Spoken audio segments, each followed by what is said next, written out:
You ready for a libation? Yes, ma'am. You know what? It's hard out there in these streets. If you like to eat and drink, then you need to head to MoFad, the museum that brings the world of food and drink to life with exhibits you can taste, touch, and smell. This is my kind of joint. The Museum of Food and Drink, located in Dumbo, Brooklyn, has been using the power of food and drink to create cultural change towards a more thoughtful, equitable, and delicious future. Here, here. Yes, and all February long, MoFad has been celebrating Black History Month with exhibitions like Sip the Caribbean to Drunk Black History, which takes place on February 25th. So joining us to give us a glimpse of what we can expect at MoFad is the president of MoFad, Nazli Parvizi, and Shannon Mustipher, a spirits educator and the author of Tiki, Modern Tropical Cocktails. So welcome to New York Living to both of you.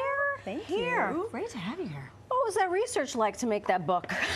Tiki. Well, I have to say it was rather involved, but worth every moment because over the years, it came out in 2019, there have been so much engagement, professionals, trade, bartenders, people at home excited to make these cocktails.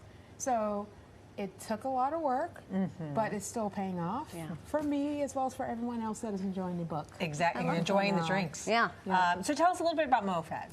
You did a great job letting everyone know, so grateful. But, you know, we're just like any other cultural institution, but food is universal. We all eat, we all love to eat, and it's a really great, approachable, and universal way about learning about ourselves and the people around us. Our current exhibition is called Flavor, and we're learning about everything like what happened to all of our bodies if you lost your sense of smell during COVID, to how the spice trade affected colonialism and enslavement, and how we lost New York, how the Dutch lost New York over nutmeg to the British. Yeah. Nutmeg. No wonder I didn't like nutmeg. I knew it. Nutmeg comes up because This is you it. know, we take things like nutmeg and sugar for granted. Yeah. But when they were initially discovered, if you will, via colonization and exploration, they were really expensive products. Yeah.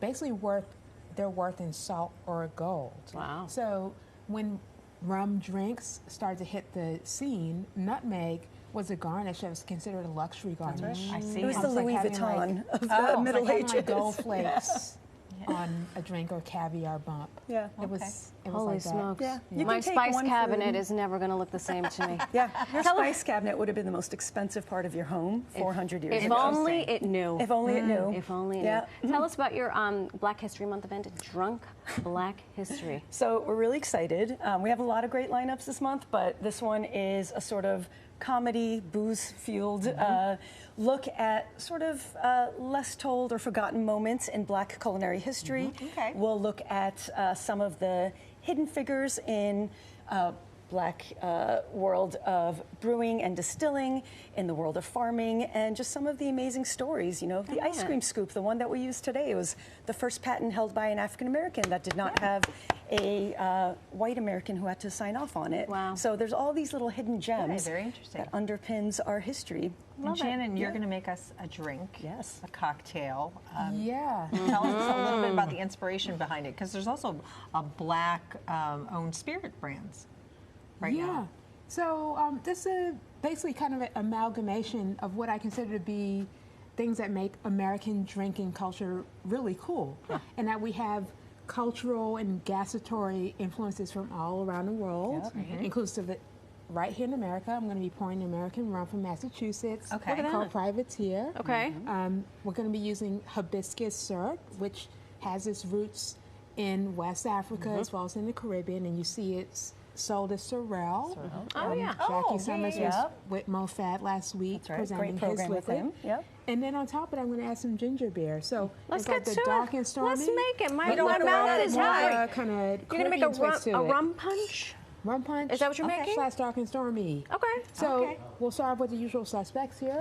I'm going to do 3/4 of an ounce of lime juice. Okay. You could use yuzu or something that you prefer that's more seasonal for you. You could even cut it back a little bit to make it a little less acidic. It's all up to you. Here I'm going to use Your hibiscus syrup, no juice. 3/4 of an ounce. Okay. So what you can do here is make a simple syrup that's equal parts sugar and water. and then just add like hibiscus flowers or two And then to drain it in all the things. Drain it off. And then you the star of the show. The star of the show is the rum. Okay. But again, back to the syrup is really easy. You just simmer it for about 20 minutes. Okay. And it keeps for a week. And in regards to the rum, I'm using Privateer, bottle and bond. This Great. is 50% ABV. So instead of a 2-ounce pour, I'm just using 1.5 ounces because it definitely goes a little bit of a longer way. And it's Tuesday. Yeah. Oh, there's that It's too. 10:45. Yeah, I was going to say, it's not even noon. Tuesday before noon. We're going to let you shake, shake, shake. And we also want to thank you guys, both of you, for enlightening me about MoFad and hopefully enlightening our viewers at home. Make sure to check out all the exhibits happening at MoFad. MoFad's Drunk Black History on February 25th. For more information, go to mofad.org. Shake away, Shannon. Shake it, shake it, shake it. It's a hidden treasure in its city. I Go love check it out. I can't wait to taste it.